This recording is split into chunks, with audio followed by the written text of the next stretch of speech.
Trump is pushing the restart button when it comes to talks with Iran. He writes on social media that Iran asked to continue talks and that the U.S. has agreed to do so, but then also said that Washington has informed Tehran that the ceasefire is over. A diplomat tells CNN that Qatari negotiators are in Iran pushing to de-escalate the situation.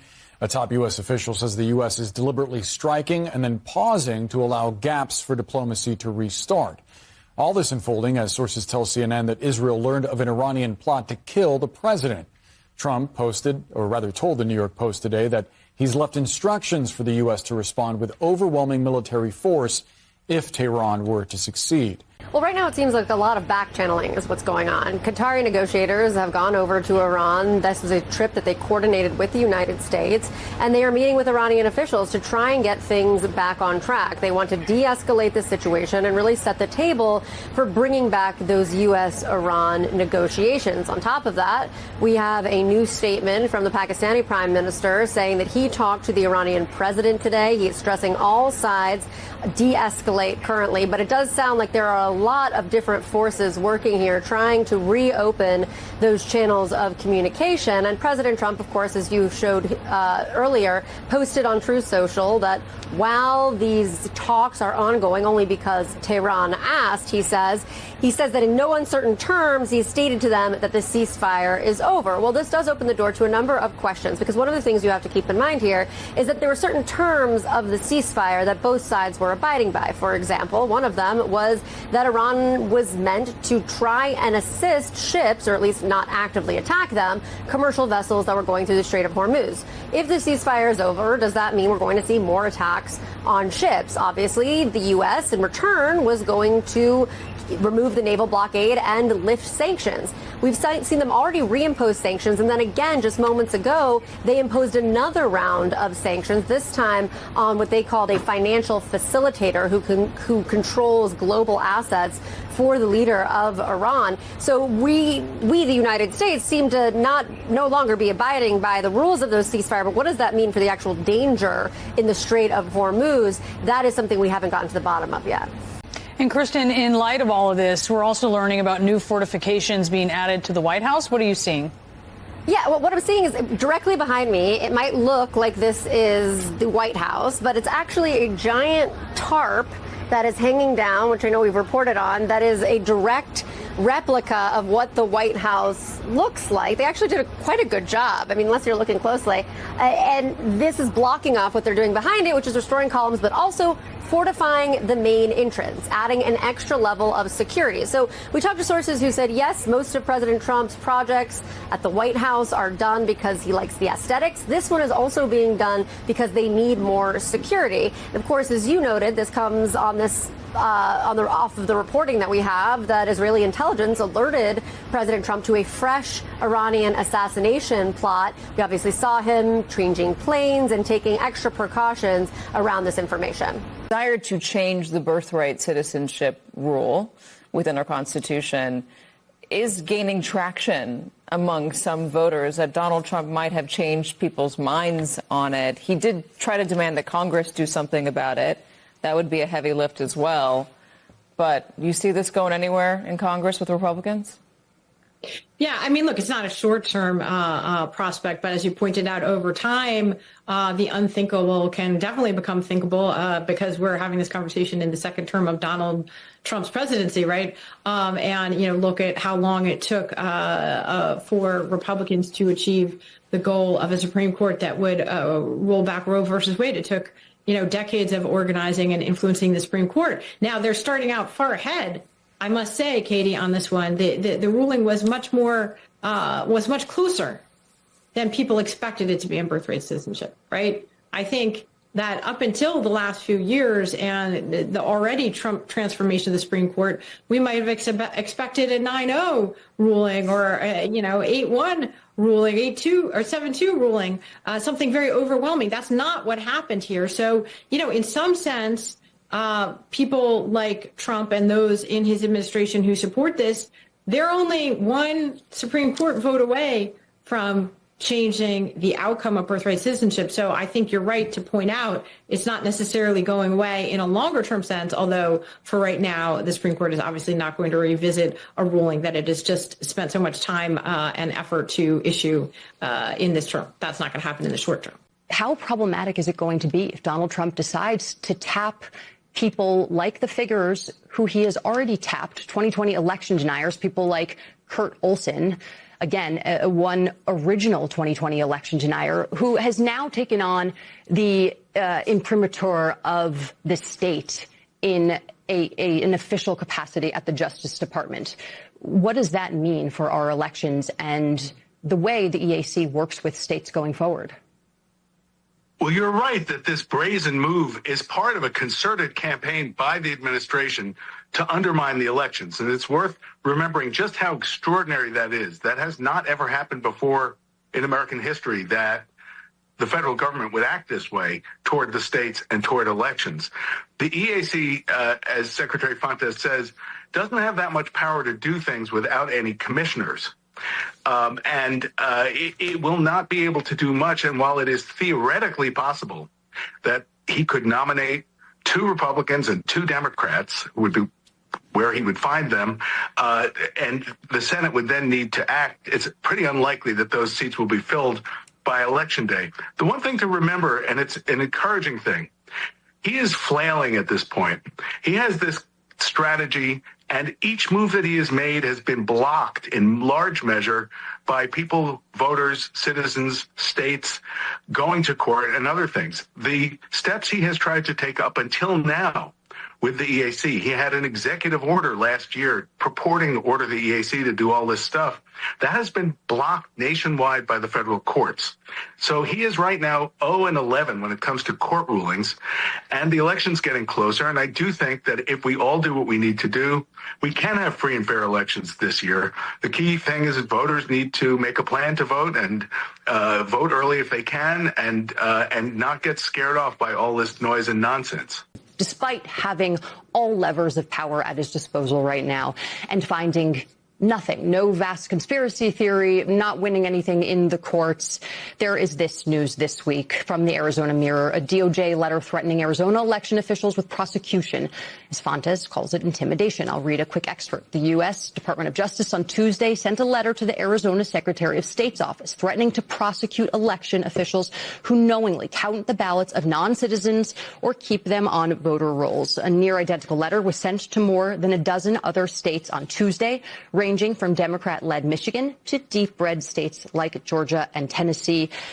Secretary, I'm wondering how you received this message, whether you think it is sort of implicitly a sign that the administration recognizes that they're not going to be able to fulfill this 2020 conspiracy theory and are instead pivoting to these one-off prosecutions and trying to make sort of as many individual arrests as possible, get some scalps, show them to the boss, and potentially hang on to their jobs and their positions of power? Or do you think that this is strictly an intimidation mechanism? There's nothing implicit about this. Was an explicit threat to elections officials across the United States of America.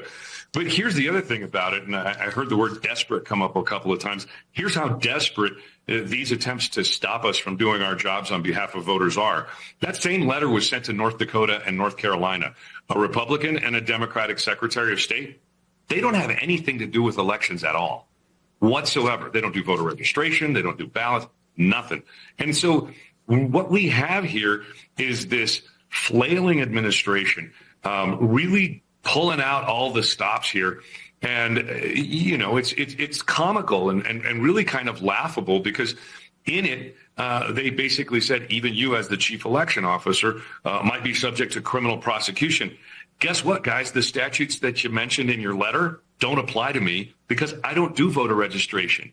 The counties in Arizona do. And I sent them a letter when they first wanted my voter rolls and explained to them exactly how voter registration works. I pointed to the elections procedures manual in Arizona, gave them everything they would have needed to become familiar with how Arizona's elections work. This is a desperate attempt by the Department of Justice. And we've got a really dangerous pattern building here. The Slaughter decision was about the FTC. This decision is about the EAC, the firing of independent parts of our government. Take a step back and look at all of the other independent agencies that we have that impact business, education, the law, medicine, technology, all of the other sectors of our society. This is really bad for business. If you're investing in America, do you want to invest in this uncertainty? Do you want to invest in not knowing exactly who's going to be doing what and the potential upheaval every single time we get a new executive? This is just bad governance when you look at the bigger picture. And I don't think that this is what's going to make our next 250 years as amazing as the last 250 have been.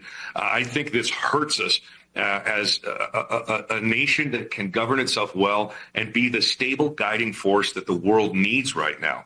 And so we are being weakened by this administration, certainly in where our elections are concerned, as we're talking.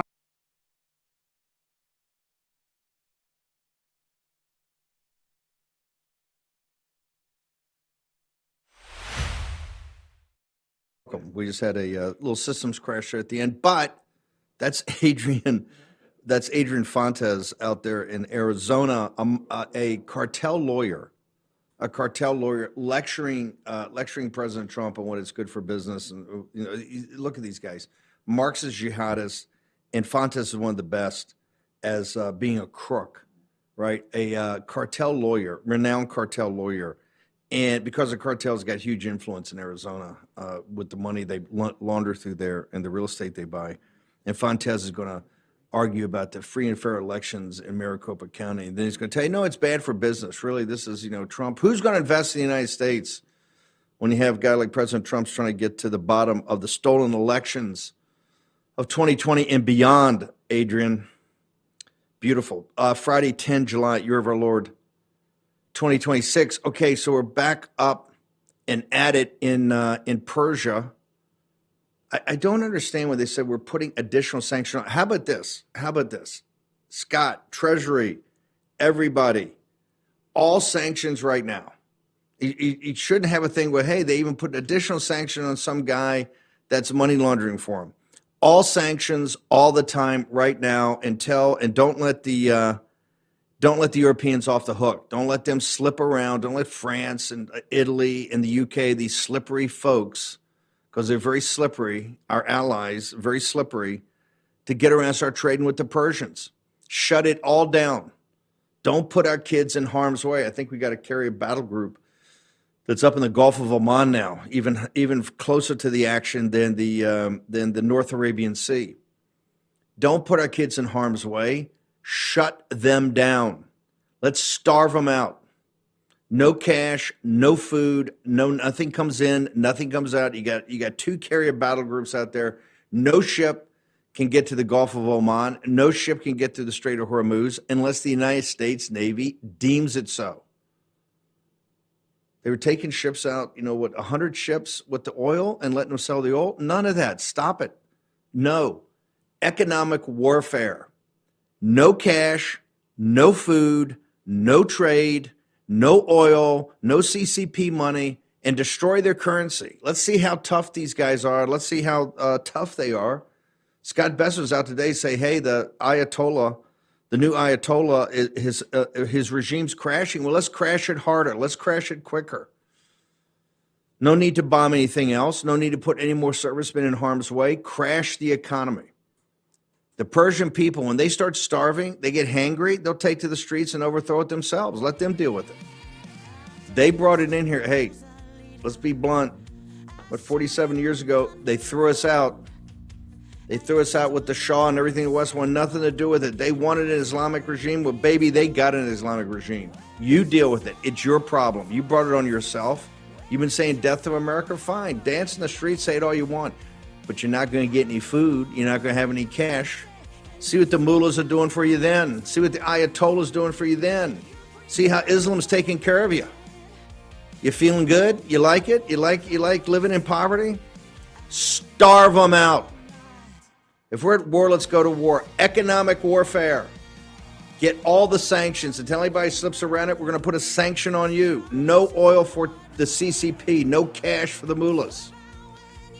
On a Friday afternoon in the war room. Short commercial break. Back in a moment. Here's your host, Stephen K. Bannon.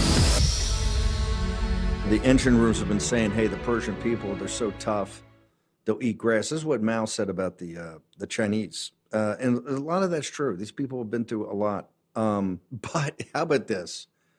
Let's take a time out on 5D chess. No more 5D. Let's put a ban on 5D chess. Let's just shut the freaking thing down. Let's be simple. Nothing comes in, nothing goes out. They don't monetize anything. They don't get anything. They don't get any food. They get no cash to buy food. Those assets, and Scott said today he's going to protect the assets for the Iranian people. Hang on for a second. Scott, I understand that. The assets throughout the world, not going to let the mullahs get to, but I don't know. I think the American citizens have a claim on it first. You got Pete up there with $88 billion, got to pay for this. What are we going to do, just print more money and put the United States citizens in more thing? How about this, Scott? Let's just have a preference. You do this, you're a great deal guy. Let's have a preference. We take the first, 50. We get the first 50 billion, and then we'll hold it. We'll hold it for the time that they overthrow this theocratic regime, and maybe you invest it for them, or maybe you put it in T-bills, government securities, help you refinance this massive debt we got. 88, but they got the second or third reconciliation. I forget it. I lose count. It's $350 billion. We've already run in the first 9 months. I'll get to this tomorrow. The first 9 months. $1.4 trillion deficit. Who said that? Oh, gosh, I think War Room said that. Back when we first did the CR last year, that kicked the can down the road. We're $1.4 trillion, and we're going to be $2 trillion come September 30th. Who's paying for that? In the higher interest rates? Citizens of these United States. So how about this? They have $100 billion throughout the world. And listen, yes, they've worked hard. It's kind of their money. Tough break. We got 2 carrier battle groups and kids from all over the country, young men and women in those battle groups. One of them is 200 days to sea. Come on, man. The top 50 is ours. I don't care if they starve. I want them to starve. You know why? When they start starving, all of a sudden, the Ayatollah and the mullahs and all this crap they put out, Islam's so great. Hey, see if Islam's so great when your belly's empty. If we're going to be at war, let's go to war. Let's stop dragging it out. And we don't have to bomb them back to the Stone Age. Starve them. Cut off all access and tell anybody in the world is going to double deal us and cut around and try to trade with them. You're going to get the same treatment. Scott Bessent today, talk to the president and take down their currency, the same thing you did in January. Let's get them out in the streets. The Persian people are used to trying to have a middle class. 92 million folks, dude. This is a big, big country. It's like the surface of the moon. It's huge. It's massive. Okay? Massive. Been around a long time. Taken on, all come. Been fighting for Greece forever, Rome forever. Stared down the British. Now it's the Americans. They threw us out. Look, I understand it's horrible what they're going through, but no offense. Their parents and their grandparents, and some of them threw us out 47 years. You had it. You had a shot. The Shah was trying to bring you into the West. You didn't like it. You didn't want it. Okay, I got that. I understand it. You didn't want it with Greece. You didn't want it with Rome. I got it. You got your own deal. But you're going to suck on your own deal. Embrace your own deal. Embrace the suck. Let's bring them to their knees economically. Bring them to their knees economically, and let's hear all the tough talk. I'll get to the Israeli side. Turns out the Wall Street Journal's got the whole thing about the plane and doubling the plane because Israeli intelligence got Pompeo out there. So amazing, the exquisite intelligence about about they're trying to assassinate the president. And of course, in the Wall Street Journal article, they said the intelligence was not deemed by most, to be credible, and looked at, and I think I'm quoting, looked at as another effort to continue the United States as a combatant. When are we going to wise up? It's an opportunity cost, a massive opportunity cost. And it's inextricably linked to our next story. And that is this situation in Provo, Utah. Wendy Patrick's with. In fact, here's what I'd like to do in the chats. I'm going to try to do something totally different. We got all these different chats. You got Getter. You got the Rumble crowd. It's not happy hour yet, Rumble. Hang on. Back off there. I want all the different chats. If you're so inclined, after Wendy finishes, I want you to pitch in and give us your opinion. Grace and Mo and Elizabeth and the team will monitor this, and maybe we read some tomorrow. How about that? I want your opinion of what should happen here. So, Wendy, what is the basic choice? We did gavel-to-gavel coverage because we owe that to Charlie. Charlie was a colleague here. He was, had a show at 12 noon, which they still have. We still pitched to him. And we felt, the Rob and Parker Sig, myself and others here at the channel felt that we needed to do gavel to gavel. We could not break in our coverage to watch the entire thing so the audience could see, and for those so inclined to want to stick through the whole thing, that they could see all of it. What is your assessment of where we are today? And what is actually, if this was kind of close to a grand jury as you can get, right? I know it's different, it's totally different. What is the audience voting for? If they were grand jury members, what should be their either affirmation, either say, yes, I think it should go to trial, or no, I don't think there's enough evidence, and we just ought to tell the police, go look for somebody else, ma'am? No, there's as the prosecutor said, I'm going to quote his words, there is an overwhelming amount of evidence. It is devastating. That's what the prosecutor said in court today. Why did he say that? Because despite the bar being so low, just probable cause, they spent 5 days introducing every kind of evidence you can imagine, from ballistics to forensics to DNA to finally. But hang on one second. On Wall Street, we call that talking your book. He's supposed to say that. His whole career, if he doesn't get past this wicket, career over, right? So he's going to tell me that it's overwhelming evidence. And Wall Street's called talking your book. Isn't he just talking his book, ma'am? No, he's talking about the last 5 days, because that's the difference. Prosecutors can't just get into court and argue. Neither can defense attorneys. They have to have evidence. They have to solidify everything they claim to have done by being able to cite to evidence. And Steve, that's what they did this week. I do expect it to be a bind over. But one thing that I think is going to be interesting is, now that we know the judge set a briefing schedule and a September 1st date to actually make that decision, what we're going to see in that briefing and what we're going to hear in oral argument on September 1st is going to be both sides arguing what they think about what came out at prelim. And that's where I think the defense is going to have to show their hand a little bit more. They're going to have to articulate where they feel the evidence is lacking. That's a preview for the trial. The trial is going to be markedly different in every way from the prelim. I mean, think about it. Lance Twiggs is going to have to be on the stand. Hang on a second. Explain to people, what do you mean by that? They just sat through 5 days. And I think most people that are new to this thought it was pretty, you got into a lot of detail. And in fact, you kind of argued back and forth. So how is a trial going to be technically different than what the audience just sat through?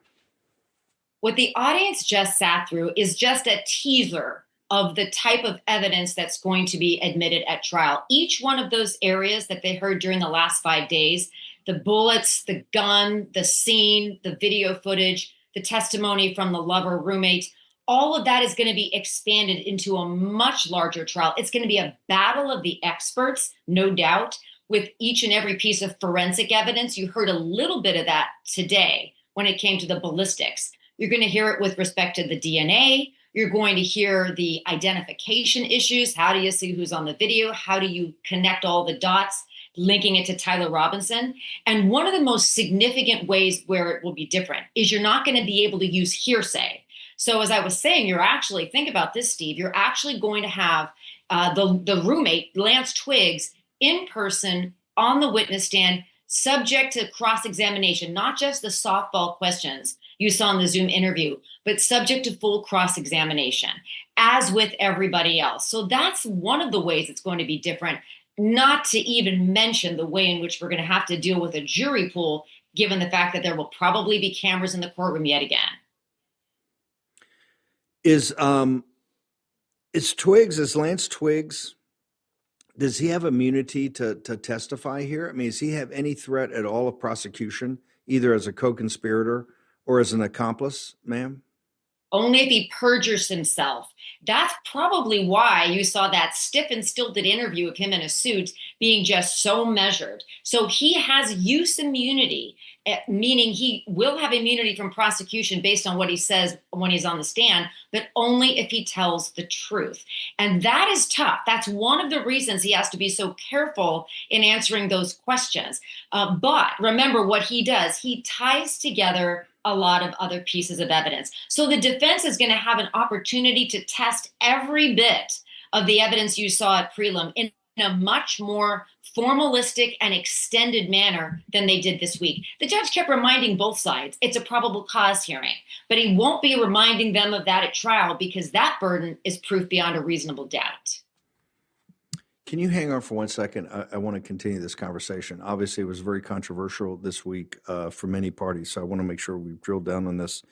Talk about these briefing schedules going to happen between now and September 1st and what the judge really has to make a decision, and then kind of your thoughts as we go forward. Was anything missed? Was any foundational element not laid out? And your thoughts about trial or plea bargain, anything like that. Just hang on right there, Wendy. You've done such a great job for everybody. It ends today, the special from Birch Gold.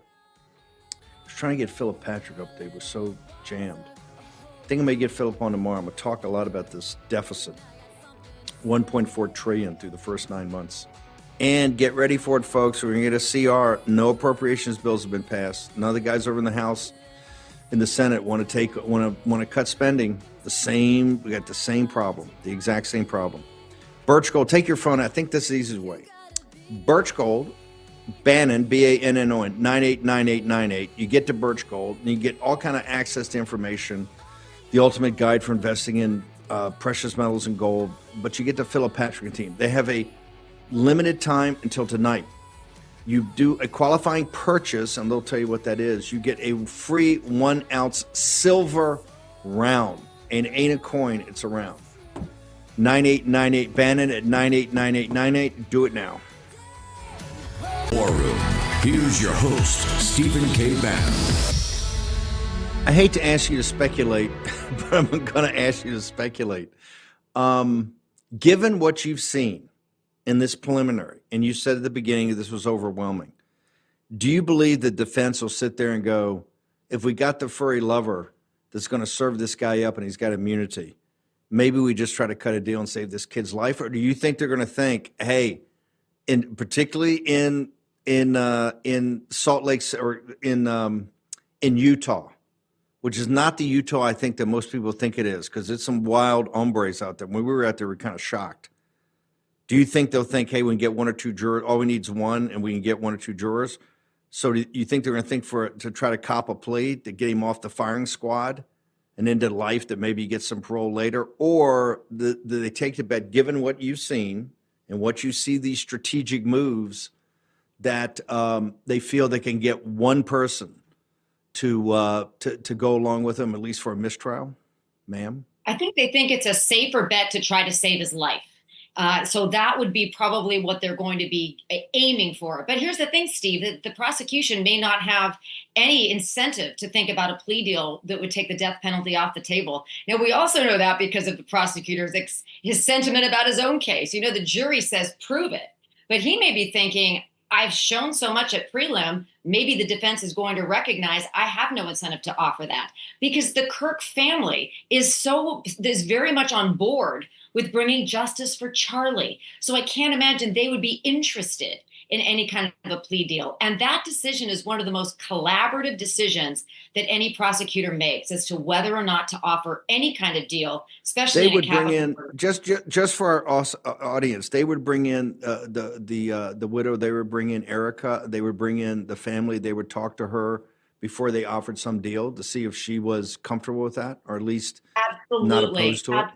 Absolutely. You know, prosecution today, and especially in a case like this, will involve the victim and the victim's family. Remember, that's one of the competing interests. But she said at the funeral, she said at the celebration of life that she forgave him. Would forgiving him take death penalty? I mean, I don't know how to interpret it, but when she said there, I forgive my husband's killer, and it kind of shocked most people, but it seemed like they had some support in that vast audience. You know, it was like 40 or 50, 60,000 people, and another 40 spread at other venues. I think it was 100,000 people live. She said I believe she said at the time, I forgive the killer. Would that be harder? I mean, would that mean that she would be opposed to the death penalty if the prosecutor came to her? No, she also said she wanted full justice for Charlie and was cooperating to the full extent of the law. And, you know, Okay. she's very gracious and she's Christian, just like the rest of us that understand the value of forgiveness. But there's also consequences for these actions. And that is one of the reasons, if what we believe of all of the rest of her statements, that she's completely cooperating with the prosecution. And there doesn't seem to be any incentive. You know, occasionally you'll have a case, Steve, where it would be overly traumatizing for certain types of witnesses to take the stand. We see that a lot in cases involving domestic violence, child abuse. This is not one of those cases where there would be that incentive. If anything, her presence every day at the prelim shows that she has that interest in seeing this through for full justice for Charlie. The defense has to recognize that as well, which is why that September 1st date will not only be important because we'll get to hear the arguments on both sides, but we hope they set a trial date. So we'll finally be able to see some justice for Charlie, and the Kirk family will have a date certain. Hopefully that'll begin. Do you see, one more time, you've been great about these chef's moves 5 in advance. Do you see anything on either side, prosecution or defense, that you're sitting there thinking that they're thinking we might have blown that? Any foundational element on either side do you think they didn't, that either the parties did not pull off appropriately or adequately, I guess I should say? I don't, but I like your question because it did give me some idea as to one of the biggest questions, some of the biggest questions in the trial. And one of them is, will the defendant testify? You know, there are lots of cases where defendants have terrible criminal records. There was no way they would live through that on the stand. This isn't one of those cases. So that has to be one of the biggest questions the defense is asking.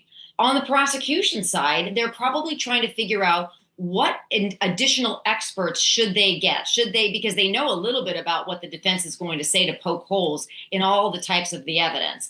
And then on the defense side, the second question is there any kind of mental issues that won't be defenses to the case, but could potentially be a mitigant in terms of what they're going to argue that he shouldn't get the death penalty? Because a jury's going to be deciding that as well.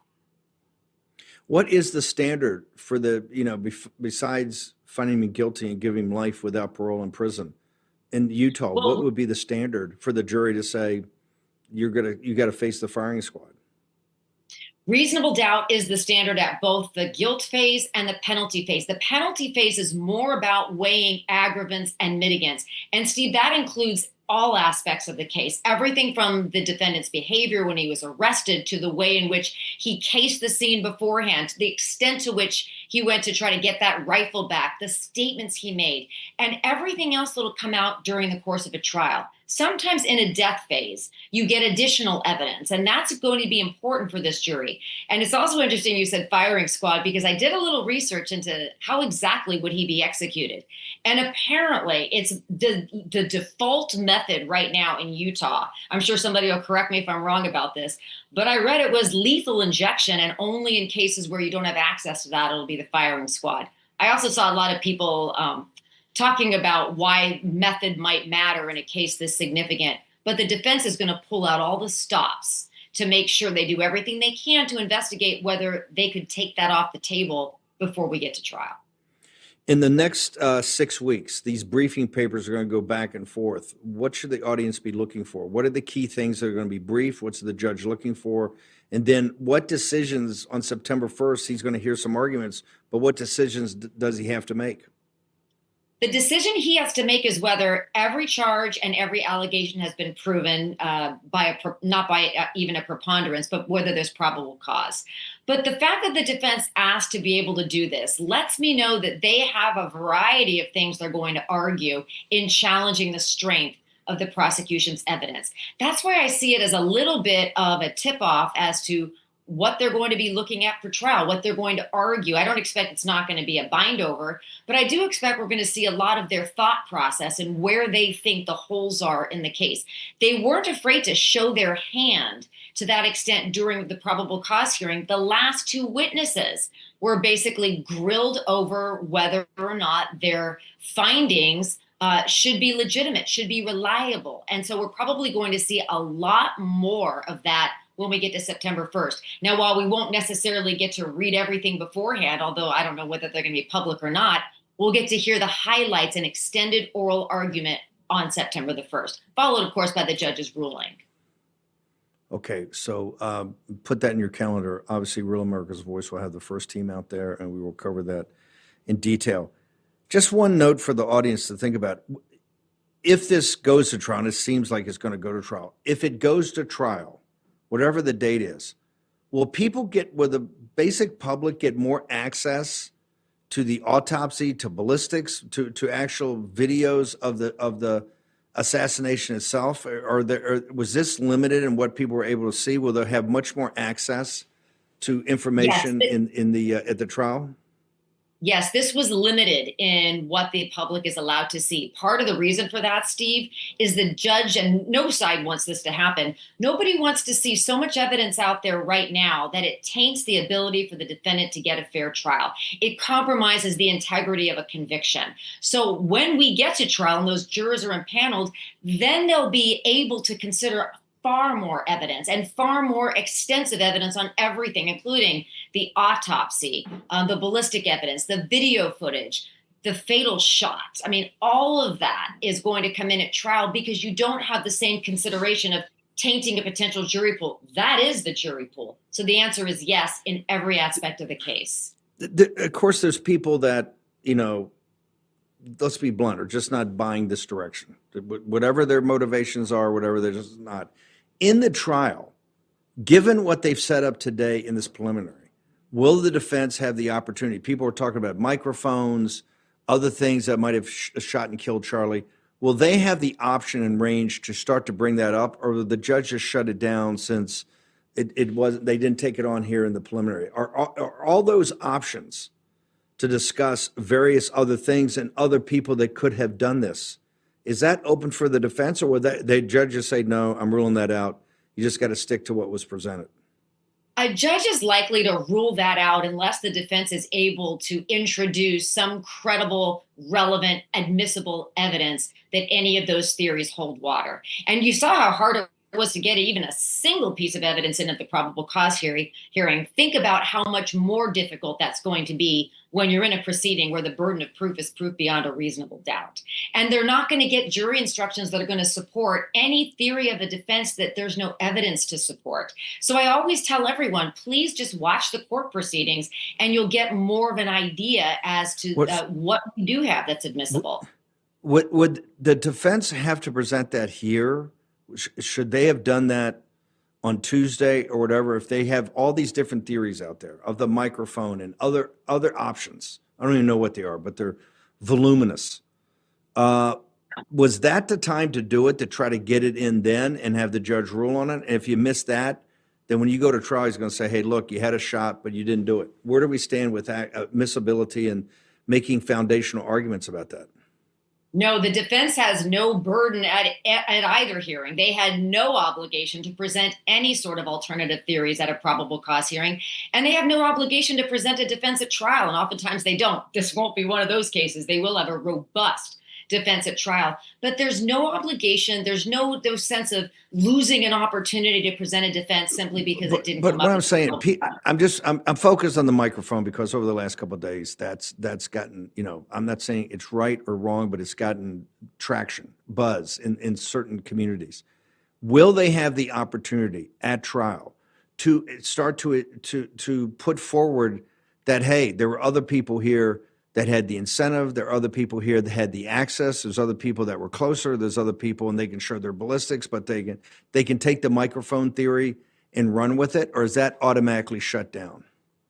I wouldn't say anything is automatically shut down if there's evidence to support it. It will be the subject of, no doubt, motions in limine, because there's no sandbagging at trial. Both sides will be briefing very thoroughly what they will and won't want to introduce, and even the scope of the questions during cross-examination, because, Steve, it could come up there as well. In other words, sometimes if they had enough to go on a good faith basis, these things exist, they may be able to ask and cross.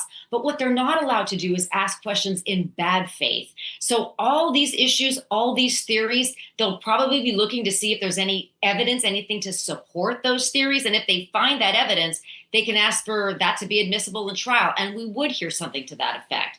They have probably about a year to look for it, and we'll know more about that as the months progress. Okay.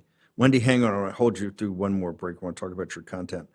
Birch Gold entered the dollar empire. I'm going to talk about it tomorrow. We got 1.6 trillion. I don't think it's 1.9, 1.6 trillion deficit already added to the national debt of our spending. It's going to get worse by September 30th. The question is going to be, how are you going to finance it? Scott Besson's got to deal with that every day. So we'll discuss all that. I think it's time, if you haven't done it, we've given you the opportunity, the end of the dollar empire, birchgold.com, promo code War Room, or is it promo code Bannon? I think it's promo code Bannon. Wow. Promo code, thank you. Promo code Bannon, /Bannon. Mo Bannon, give me stink eye right there already. Thank you, Mo. /Bannon.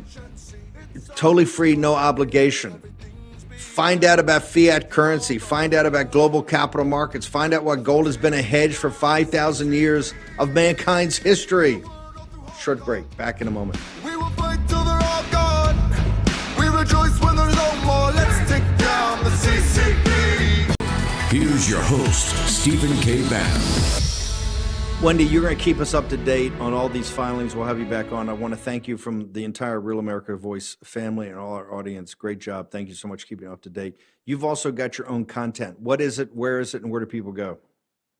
Thank you. In addition to my website, wendypatrickphd.com, I have 3 books I've written over the last 15 or so years. One is Reading People. It's a Random House publication. Red Flags, threat assessment book by St. Martin's Press. And my most recent book is called Why Bad Looks Good. It's a Christian book. It's about biblical wisdom to make smart decisions in life, love, and friendship. So check them out. All of them are available on Amazon. Thank you. St. Martin's Press, very classy for those who know the book world. Thank you, ma'am. Look forward. I'll talk to you over the weekend. Maybe Sounds there's good. a Thanks. book in this trial. You never know. You've been covering it so closely. We'll come back and talk to you. Wendy Patrick, thank you so much. Tej Gill. Tej, this thing never ends. Give me a minute. Your thoughts. Tel Aviv Levin's bitching and moaning that the Marines aren't doing enough fighting and they got to have troops and we're not combat troops. Your thoughts, before you tell me about the greatest coffee in the world, your thoughts about the war in Iran. Yeah, I think we're doing more than anybody else. We just bombed 90 targets in the last couple of days. We're pounding the hell out of them. And then before that, we bombed them for almost 8 weeks straight. And how much money have we spent? How much money have Levin and Israel spent? You can do the math on that. I think what's going to happen now is Trump's trying to bomb them into submission or bomb them back to the table to sign this MOU. And we will see how much pain Iran can endure. The MOU is DOA. We just got to move past it's that. DOA. They're never going to sign anything. Right. Trita told us months ago they're never going to sign anything. It's the Persians. They're going to negotiate. They're going to negotiate about their rugs for years. So you're not going to get a sign. Right. We're not pulling the Missouri into Bandar Abbas to have a surrender ceremony. Let's just get beyond that and get to the practical. What do you think? Give me a minute on the practical before I go to sell some coffee. The practical is, I think we're in it so far now. We have to finish the job. I don't know if you can do it with air power alone. Might have to put troops on the ground, which I don't want to see. But oh my God. I don't know how else to do it. You can just keep bombing them and bombing them and bombing them. I'm not going to. I love you so much. I'm not going to ruin my weekend by even thinking about this. Tell me about the best coffee in the world. You're no longer a gunman. You're now the barista. Tell me about the greatest coffee in the world. It's warpath.coffee. The website is warpath.coffee. And use promo code WARROOM for 15% off right now.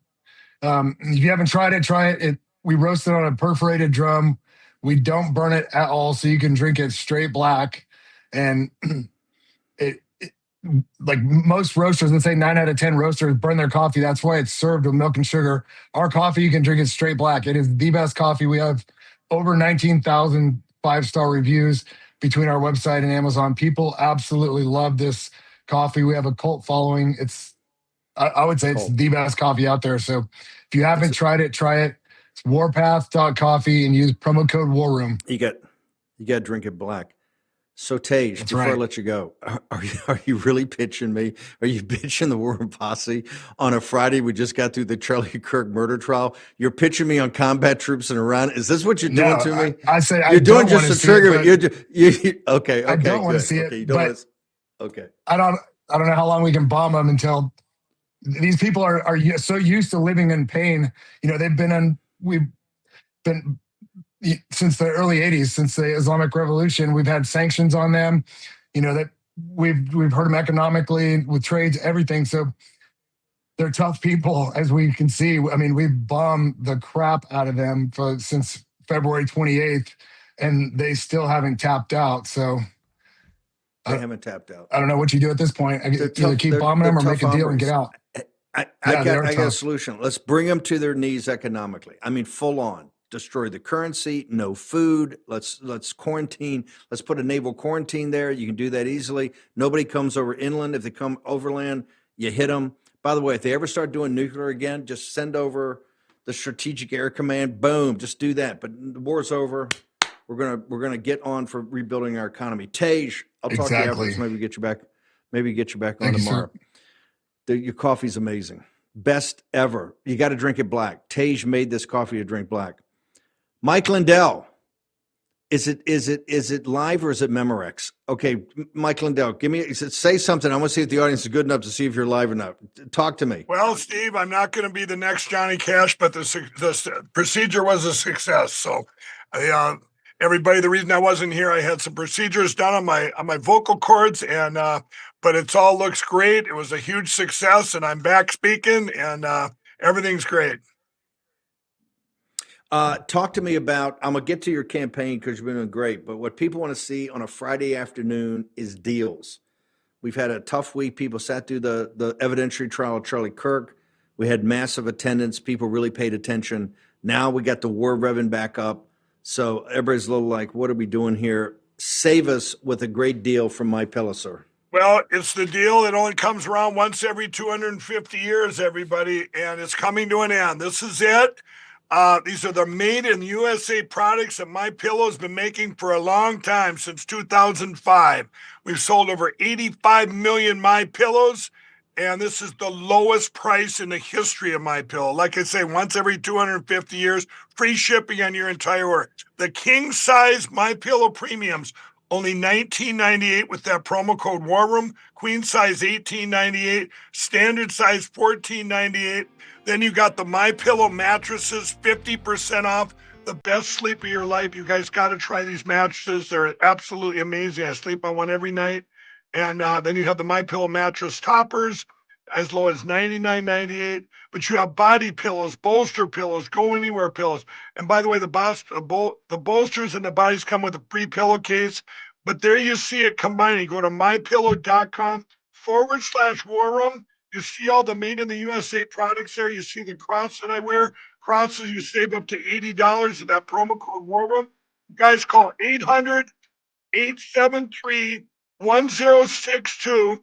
Free shipping on your entire order. This is it, you guys. It only comes once every 250 years. And enjoy it. Get it this weekend. Get it right now. Promo code WARROOM.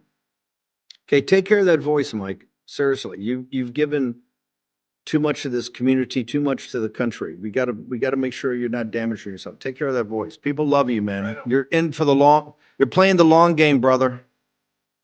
One of the greatest patriots out there. Also, tomorrow, we're finally going to have a show. We're going to talk about Pulte. We're going to talk about Solomon. We're going to talk about voter fraud. We're going to talk about the great heroes from Georgia to Michigan, maybe Wisconsin, maybe Arizona. You don't know where we're going. Do not miss tomorrow morning, 10 a.m. Eastern Daylight Time.